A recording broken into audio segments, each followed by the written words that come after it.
কিছু অজানা। একটা গোধূলি বেলা কোণে দেখা আলোতে একটু উলু সানাইয়ে সাথে পাকে বাঁধে যে ছবির মতো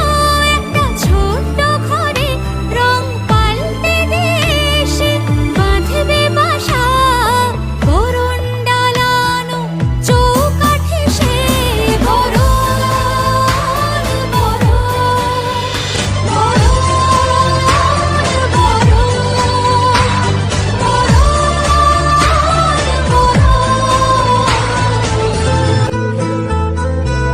পাতা উল্টে দেখো একটা গল্প লেখা, একটু জানা কাহিনী